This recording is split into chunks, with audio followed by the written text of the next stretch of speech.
தண்ணியை வந்து அல்வாவாக்க முடியுமா? வெறும் தண்ணியை முடியாது. இந்த சாறு ஆக்கும். இந்த சாறை என்ன செய்யணும்னா, இதை பிடுங்கி உரலில் போட்டு இடித்து சாறை புழியணும். புழிஞ்சிட்டு தண்ணி இருக்கு இல்லையா, வெறும் பச்சை தண்ணி, பச்சை தண்ணியில் கொஞ்சோண்டு சீனியை போட்டு கலக்கிக்கிட்டு இந்த சாறை உள்ள விட்டீங்கன்னா அல்வா மாதிரி உரைஞ்சிடும். அது வெட்டி சாப்பிடுவோம். வெட்டி சாப்பிடலாம். சூப்பராக இருக்கும். இது வந்து உடல்ல இருக்கக்கூடிய உஷ்ணத்தை கம்ப்ளீட்டா போக்கும். இப்போ உஷ்ணம் தான்ப்பா.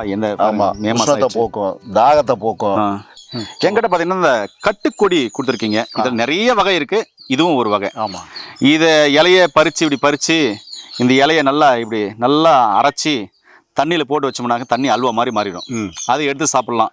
உடல் உஷ்ணம் குறையும், நரம்பு தளர்ச்சி சரியாகும், ஆண்கள் பெண்களுக்கு சூடு குறையும், அதே மாதிரி வெள்ளைப்படுதல் சம்பந்தமான நோய்கள் குணமாகும், கல்லீரலுக்கு நல்லது, செரிமான கோளாறை சரி பண்ணும், மலச்சிக்கலை சரி பண்ணுன்ட்டு ஒவ்வொருத்தரும் ஒவ்வொரு வகையா இதுல மருத்துவ தகவல் சொல்றாங்க. அந்த அவங்க சொல்றது எல்லாமே உண்மைதான். உண்மை. ஆனா தண்ணியை வந்து அல்வாவாக்க முடியுமா? வெறும் தண்ணியை முடியாது. இந்த சாறு ஆக்கும். இந்த சாறை என்ன செய்யணும்னா, இதை பிடுங்கி உரலில் போட்டு இடிச்சு சாறை புழியணும்.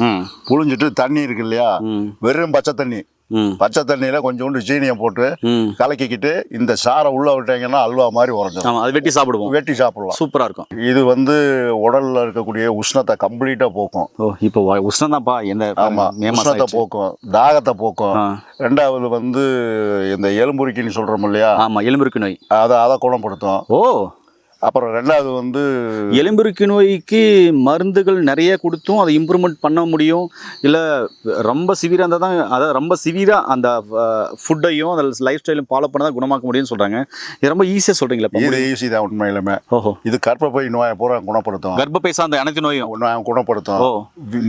ஆண்களுக்கான விந்து நீர்த்து போனவங்களுக்கு அது உள்ள சாப்பிட்டா விந்து கட்டி போட்டுரும். ஓகே.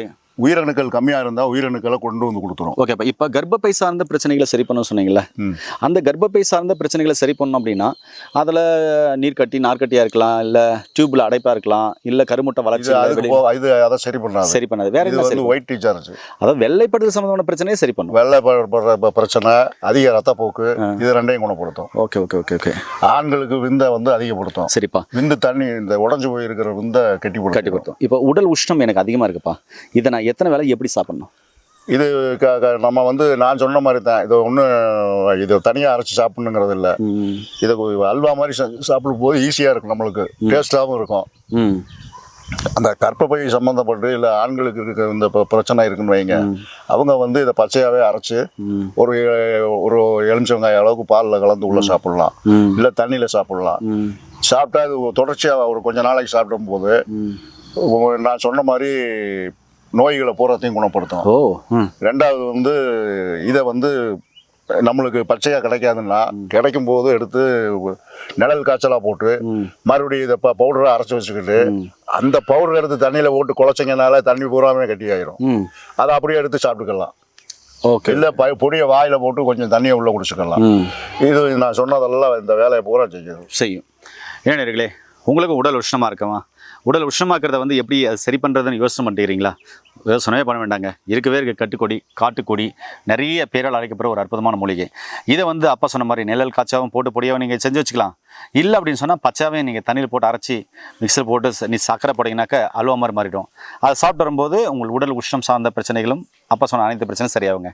கண்டிப்பாக பயன்படுத்தி பாருங்கள். நோய் நொடி இல்லாமல் ஆரோக்கியமாக வாழுங்க. மீண்டும் இன்னொரு அருமையான பதிவில் உங்களை சந்திக்கும் வரை உங்களிடம் விடைபெறுவது உங்கள் குடும்பத்தில் ஒருவனாக உங்கள் அன்பு சோன் ஹரிதாஸ். நன்றி, வணக்கம். வணக்கம்.